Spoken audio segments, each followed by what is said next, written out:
try to take away these neutral objectives. On the other hand, S11 Gaming, I feel like their team, both, correct me if I'm wrong, it feels like there's a very team fight based. Yeah, they definitely want a team fight as well as punish whoever is in front.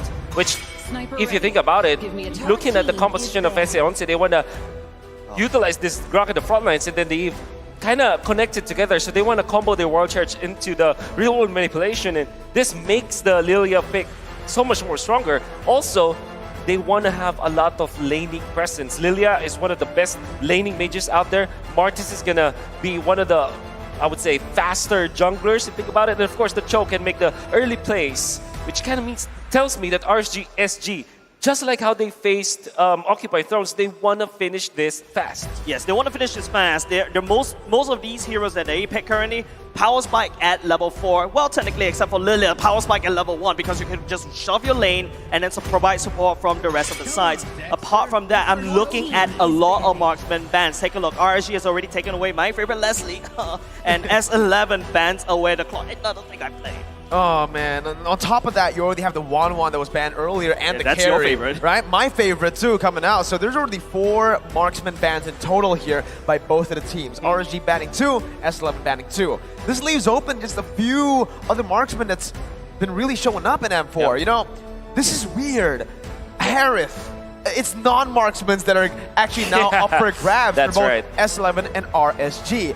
But from S11, it does feel like they have a little bit more to play with. Yeah. Meanwhile, Baby Cakes, I think if S11 goes for the Beatrix ban, we're going to really see Baby Cakes struggle in the gold lane. He banned out the Irithel, a pick that I was about to save for Kai that has worked for him. Well, it will definitely work for S11, but at the same time, RSG wants to take that as well. I'm really curious on what they will choose now. Maybe they will go back to the Harith, but that means that they will have an overload when it comes to the magic damage and maybe some true damage, but they will lack in physical.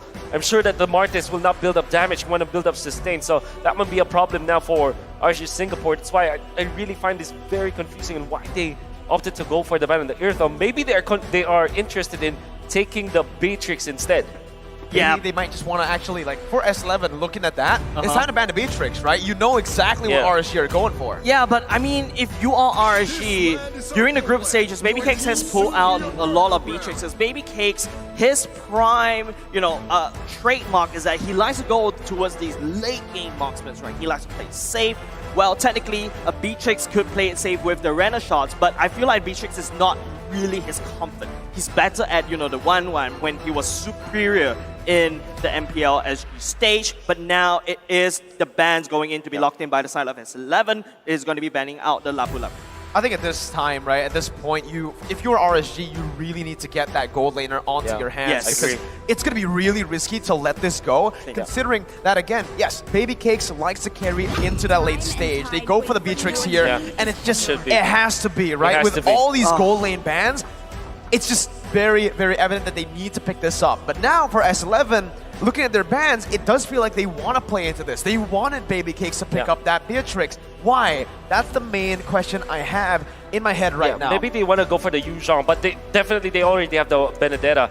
They need to find someone that can dive through the Beatrix as well as output the damage to kind of burst down this Lilia, because you don't want this Lilia to have a chance to reset the stacks and reset his charges of the Glooms, right? So you want to find an XP laner or maybe a jungler that can burst together with a marksman, maybe a Clint or a Harith. That's the only 2 heroes that I can think about. Maybe Brody if you're thinking about burst. The arts. Oh, well, they go for a Not only does that, Merkel Wolf will be seeing another Granger match. I believe he's only picked once, and I think it's also by S11. Falcon. A Falcon, right? Falcon. Taking a leave from another team. They are adapting, and this is exactly what we want to see on a world stage. I love it. Love it. But then again, it exposes like the Yuzhong pick, for example, for RSG Singapore, because now you have a anti-marksman composition. You have burst with a Lilia, burst with the Beatrix. I think it's telegraphed. The way that this happened for the side of S11, they banned out Lapu Lapu. Surely that's a anti-marksman, anti-Eve, but that left open the Yuzhong, and they kind of exposed their draft. The way that I see this is they picked up the Brody and the Granger because we were looking for a burst, right? You want to take down the Lilia as soon as possible, and that fits the bill. However, that opened their draft to a Yu Zhang answer, which is now all of a sudden a very valuable pick. That back line is going to be very, very vulnerable to the engage from, like you mentioned, the Yu Zhang, but on top of that, the Cho, and even to a certain extent, the Martis and Lilia. Remember, this is such a dynamic draft from RSG that can dive to the back line, but can also play it front to back.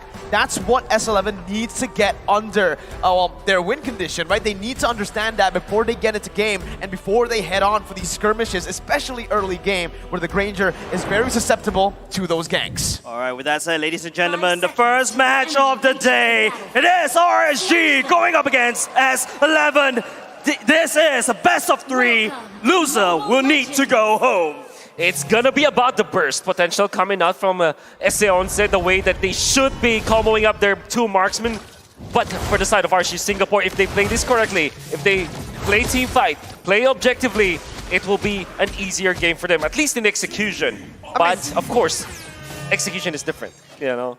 You can already see early on how they've opted to actually play out the lanes here is with a leash, right? The Brody helping out the Granger, and also on top of that, Erwin was actually able to just buy some time in the gold lane by putting the wall down, but it does seem like right now it is RSG who are pushing the pace. With 505 and Bray already in an enemy jungle, this is what you need to do up against something like a Granger. Yeah, Lozy really need to use the fact that the Cho could be very annoying against the enemy jungle, but Erwin on the other hand, as that Grok could be annoying as well. The first skill does a lot of damage, so it's up to RSG to make sure that Bray gets to level 4 untouched. Once he unlocks the decimation, start going for this early, turtle objective. We saw in the team head-to-head earlier, right, Wolf?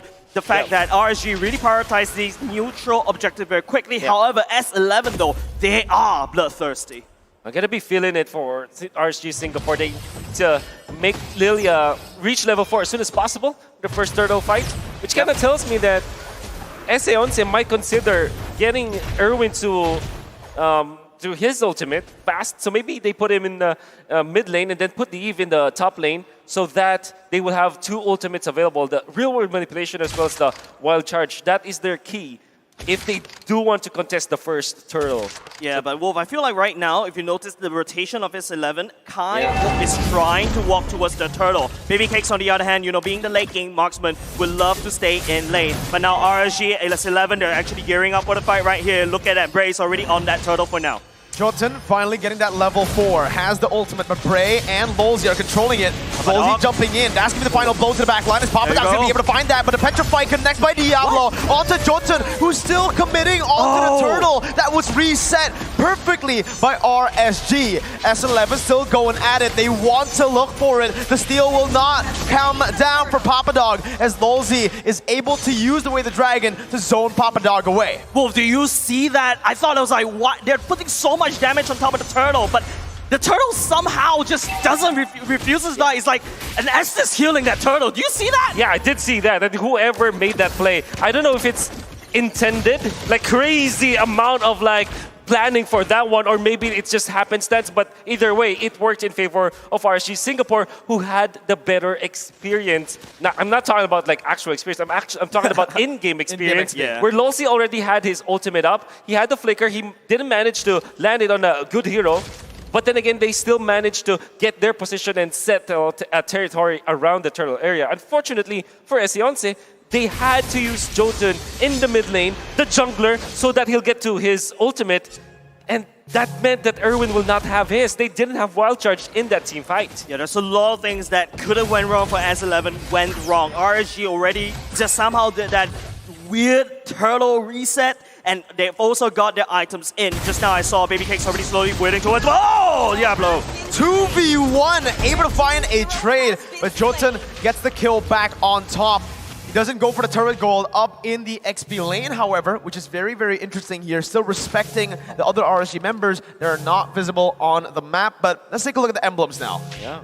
Surprised to see a Weapon Master for the Brody, because typically you want to go for a killing spree. Yeah. But I guess they want to just take over the early game as soon as possible, which kind of, it kind of speeds up your damage output if you're the Brody. And they do want to go for the burst. That's what we're talking about. That's probably why they chose the Weapon Master over anything else. Yeah, correct. I feel like the Granger already has that big burst. That's why you give the killing spree over to the Granger, the Weapon Mastery over to that Brody.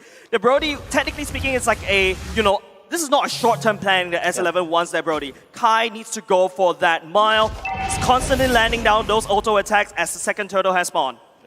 With the second turtle, it comes down again to that control. And in the mid lane so far, it has been RSG. But right now in the 4th minute, S11 have actually been able to clear the mid lane first. But you can see the adaptation from RSG. Amazing turtle reset towards their side. As now, the mini waves are going to be crashing again into the mid lane. Erwin still in the front, getting the wall down as Papa Dog jumps in, but is going to be cancelled out as that's going to be Chan who picks up the turtle. Bray going to be caught. That's a lot of damage. The turtle pop memory finishes him off as Lolzy tries to run away, but Kai is going to be able to take the damage down, to pick the double kill up, and to equalize and take the lead back for Argentina. S11 literally stabilized a very dire early game. Now RSG on the back foot right here. Look at how S11 is actually punishing Baby Cakes. Very one manipulation. Oh no, it doesn't connect on top of Baby Cakes. Unfortunately for RSG Singapore, they weren't able to utilize their biggest teamfight ultimate, which is the Dragon Force coming out from Diablo. That's why S11 found a big opening, and they can burst the turtle so easily because of their double marksman setup. Well, because of the Brody's damage and the Weapon Master, you saw him critting over 1,000 damage onto the turtle. And of course, Jotun being a Granger can really burst that turtle down so easily, and that's why S11 was able to just establish territory this time. A great recovery from the Argentinian squad. Ice Queen 1 already built for the side of Chan. We notice Jotun is already starting to take more resources away from RSG. Bray has already completed Hunter Strike, so that could be a pulse spike. He needs to try to play around that. Unfortunately, S11, Jotun is a Granger. The early game aggression that S11, they're looking for the kills, they're looking for these small little objectives, and they're looking really good. What is that stat line? Well, remember, S11 only won 1 game in the groups, and Kai has only suffered 2 deaths this M4. That's insane. That is insane. To think that they are losing the games, and they're actually playing like long games as well, like 14, the north of 14 and 15 minutes. And aggressive comps. Aggressive comps. This is amazing. Very impressive coming out from Kai, and never doubt his choices now. Brody is proving to be a good pick for S11. Yeah, but Chan, I think, going down this real world manipulation super early on, that big ultimate, big teamfight ultimate is going to go on cooldown, especially when the third turtle, the last turtle, that will spawn very quickly. RG, on the other hand, they're desperately trying to shove that way, but Chan using that real world manipulation, cleared it off, leaving Far 5 with only a bit of HP left. Well, we'll see. Once again here with the mid lane control, S11 have the priority on the turtle. Lolzy trying to find an opening here as he pops the conceal, but it's going to be cancelled out. Lolzy going to be able to find the flicker, but it's going to be stunned up now. That's going to be the retribution by Bray. Jotun going to be caught. Has a death to Nana, but it's going to fall towards Diablo, who's able to dive into the back line. Bray with a decimation 2 finds another, and it's a 2-for-1. It's only the roamer falling for RSG, and they've taken a turtle. Good news over the side for RSG. Don't forget, they entered the team fight of 4 versus 5. It is Firefly that need forced to go back and reset. However, because S11, they don't have the real world manipulation, opting to use it to clear the waves right off the bat. They don't have that big mega control. And don't forget, Lolzy coming in at a nice angle right there, Wolf. Going in, knock up 3, that is good enough. I definitely want to attribute that to the experience that RSG has outside of the game, because that was wonderful positioning from Lolzy. Uh-oh, 505 going to be caught here. Doesn't have the black shoes to get out. A good snipe by Baby Cakes, but Kai, again, going to be able to find that kill. Baby Cakes with 1 more hit. Kai's going to be punished, overstayed just a bit. And Baby Cakes, when you give it an inch, he takes a mile. That's Kai's 3rd death in this tournament. That's exactly what we want to see from Baby Cakes, right? Beatrix finally popping off. I'm really happy for him. Don't forget, he's also playing with somewhat of a disadvantage. He's not on stage right now, unfortunately, but he will be playing from the hotel because of COVID. Yeah, what we saw from back-to-back instances where RSG won is the difference between the experience of the 2 teams. The first fight is Lolzy as well as Diablo made the S11 panic, and you see Jotun just desperately try to secure that turtle. Unfortunately, they didn't have the advantage. And afterwards, you saw Kai. He was so desperate into clearing that wave that he sacrificed his life. In exchange for 1 cart, 1 cannon, he lost his life and claimed his 3rd death. Yeah, we've seen how damaging 1 auto attack is. Now we've seen how damaging 1 siege minion is right now. Now the map state a little bit reset, just taking a look at the kill lead, 5v5. In terms of goal lead, not too far apart, but the first lot has spawned. I think for me, S11, right? The main mistake that they've been doing right now is they're not utilizing the early lead that Kai has. Baby Cakes has equalized and at this point is actually ahead of Kai. That's going to be Lolzy who finds the way the dragon with the GP no flicker. Everyone's going to fall. The Torn Part memory is going to be able to punish one member down. Diablo looking for the dash. He gets the petrify onto two members. Zones the back line. Meanwhile, Kai and Papa Dog able to find a double kill. Jotun still trying to find Diablo right now as the other members comes in as well. Diablo going to fall. It's a 3-for-2 for the Argentinians. And just like you mentioned, Jace, the Lord is up.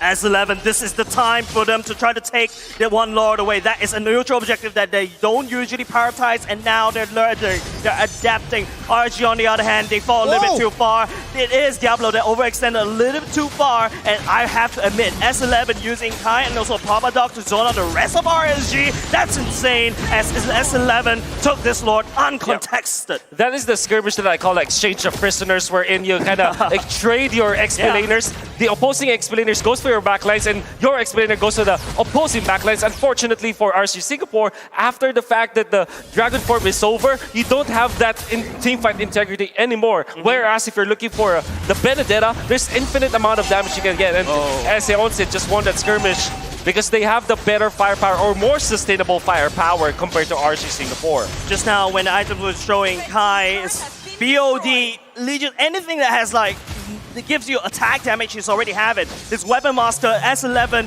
Kai needs to be respected. Just take a look at how fast he's just dismantling RSG one by one in terms of these turrets. It's looking very bleak for RSG. It just, as I said, right, I felt like Kai wasn't utilizing the early lead, and just right there, he pops it, has the mid-game power spike, he goes in with the team, and that's what they need to do. Bray is going to be actually taken low here with the real-world inflation, and the Death Sonata that's going to be able to find it. Everyone's going forward to find a wild charge, as Lolzy falls as well. Diablo has the Petrify, gets Jotun up, but Kai in the back line is going to be able to free hit. Baby Cake's going to lose a lot of HP, but Kai's going to be able to flicker out. Winner nature by Baby Cakes. Papa Dog diving in, again, dealing a lot of damage, but it's not going to be enough to take the rest of the RSG members down. It's a 2-for-2, but the Lord is munching on the turret. Meanwhile, Papa Dog gets the tier 2 down in the mid lane, and RSG are still going to be able to defend for the base turrets. Wonderful defense coming from RSG Singapore if you think about it. However, S11 just found the opening. I think this is because of Papa Dog's initiation from the backlines. And this is not the first time that Papa Dog has impressed us. Even Mirko casted them outside of M4, and he's already making wonders. I think he learned a lot from that tournament, and now he's flexing it all over RSG Singapore. Yeah, Brute Force breastplate already being built by the side of the Jotun. That's why Diablo is unable to find the target to burst him down quickly before he could do any collateral damage. The fact that, you know, Chan land down the real world manipulation catching 2, that's technically a big stun. It allows Jotun just land down the Death Sonata, but however the kick, wrong side. Lolzy will be able to shove Papa Dog away, but wait, Erwin's at the back line. It's a misplay here by both Lolzy and Erwin, but it's Erwin who gets punished down. Jotun looking for a play, that's the real world manipulation. Locking Baby Cakes down as the Death Sonata comes down as well. Baby Cakes flickering out and getting back to safety. Man, it was just out of vision. Lolzy wanted to get the flicker down to get behind, and on top of that, Erwin, he wanted to capitalize, but he just couldn't. It's very difficult to beat Erwin in this game, actually, because this is like a second pick Rock. And you can see RSG Singapore, they have so many answers to that. Even just the presence of the Lilia as well as the Beatrix make it so difficult for Erwin to initiate with the wall charge without the flickers. That's really what happened in there too. That's right, 10 seconds. It's going to be the Lord has spawning very, very soon right now. S11 is actually mostly doing the fight in RSG side of the map. But wait, here comes the Death Sonata. Lolzy's got to be careful here. That's a lot of damage being placed onto him. That's a roamer though. That's a big ultimate burnt down. 1-for-0. Jotun almost just bursting 505 down. Baby Cakes looking for a snipe, but S11 right now, 3.3k gold lead. They're on the Lord with a one-man advantage. Erwin locking away Bray, not even allowing him to step into the Lord pit. He could just go in and try to take the steal, but the RSG decides to give it up over to S11, and this is looking very bad. A wonderful Lord dance that was choreographed by S11. You might not have noticed it, but it was actually Papa Dog going for the longer lane. So the top lane is called the long lane when the Lord is on the bottom lane.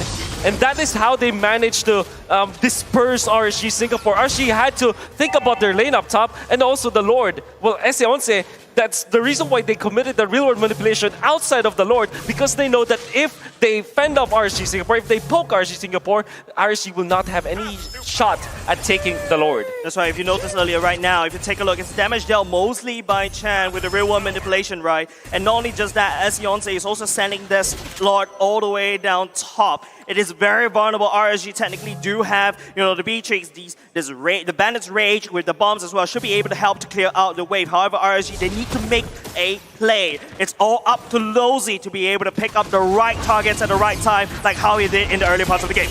That's the siege coming down as S11 finds the base turret. Prey gonna be zoned away. Lozy trying his best to look for that Jikundo, but it's gonna be punished in the end. That's a flicker forward. Kai almost finding the kill out to Prey, who's still gonna be able to get out. Kai dealing a whole lot of damage to 505. His Baby Cakes here is not gonna be able to defend the mid lane turret. Erwin flickers forward, finds the wild charge, and that's a Petrify to follow through. But in the back line as well, RSG are gonna be able to find the two marksmen from S11. Erwin gonna fall to the decimation as that's gonna be Bray picking up a triple kill. They're looking for the Maniac. Bray is walking them down. Papa Dog and Chan able to get out with the utilities. Lozy jumps in, not able to find the Jikundo. Chan still just kiting back, dealing damage. Lozy forced to back away. RSG have won, but they lost 3 base turrets. It's a very expensive loss, Wolf. RSG, that was a good defense, but they need more. You saw how hard it is for Lozy to just step forward, and you saw how confident Kai is on this Brody. I think this is like a hidden ace in the sleeve.